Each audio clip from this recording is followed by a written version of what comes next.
जय श्री कृष्ण। आज के इस वीडियो में आप सभी सुनेंगे ज्येष्ठ अधिक मास शुक्ल पक्ष पद्मिनी एकादशी व्रत की पौराणिक कथा। तो आइए सुनते हैं। पूर्व काल में त्रेता युग में है नामक राजा के वंश में कृतवीर नाम का राजा महिष्मतीपुरी में राज्य करता था। उस राजा की 1000 परम प्रिय स्त्रियां थीं, परंतु उनमें से किसी को भी पुत्र नहीं था जो कि उनके राज्यभार को संभाल सके।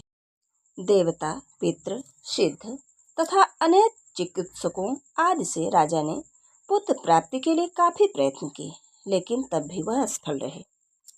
तब राजा ने तपस्या करने का निश्चय किया। महाराज के साथ उनकी परम प्रिय रानी, जो इक्ष्वाकु वंश में उत्पन्न हुए राजा हरिश्चंद्र की पद्मिनी नाम वाली कन्या थी, राजा के साथ वन में जाने को तैयार हुई। दोनों अपने मंत्री को राज्यभार सौंपकर राजसी वेश त्याग कर गंधमादन पर्वत पर तपस्या करने चले गए। राजा ने उस पर्वत पर 10,000 वर्ष तक तप किया, परंतु फिर भी पुत्र प्राप्ति नहीं हुई। तब पतिव्रता रानी कमल नयनी पद्मिनी ने अनुसुईया से कहा, 12 मास से अधिक महत्वपूर्ण मलमास होता है, जो 32 मास पश्चात आता है। उनमें द्वादशी युक्त पद्मिनी शुक्ल पक्ष के एकादशी का जागरण समेत व्रत करने से तुम्हारी सारी मनोकामना पूर्ण होगी। इस व्रत के करने से भगवान तुम पर प्रसन्न होकर तुम्हें शीघ्र ही पुत्र देंगे। रानी पद्मिनी ने पुत्र प्राप्ति की इच्छा से एकादशी का व्रत किया। वह एकादशी को निराहार रहकर रात्रि जागरण करती। इस व्रत से प्रसन्न होकर भगवान विष्णु ने उन्हें पुत्र प्राप्ति का वरदान दिया। इसी के प्रभाव से रानी पद्मिनी के घर कार्तवीर्य उत्पन्न हुए, जो बलवान थे, और उनके समान तीनों लोकों में कोई बलवान नहीं था।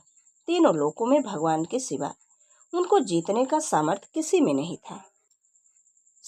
जो मनुष्य मलमास शुक्ल पक्ष एकादशी का व्रत करते हैं, जो संपूर्ण कथा को पढ़ते या सुनते हैं या फिर दूसरों को सुनाते हैं, वे भी यश के भागी होकर विष्णु लोक को प्राप्त होते हैं। इस प्रकार अधिक मास की पद्मिनी एकादशी की महिमा है। जो मनुष्य पुत्र रत्न की प्राप्ति करना चाहता है, वह पद्मिनी एकादशी का व्रत अवश्य करे।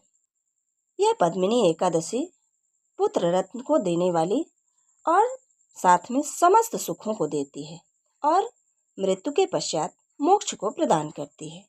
ये थी मलमास, जिसे कि अधिक मास भी कहते हैं, शुक्ल पक्ष की पद्मिनी एकादशी व्रत की पौराणिक कथा। जय श्री कृष्ण। राधे राधे।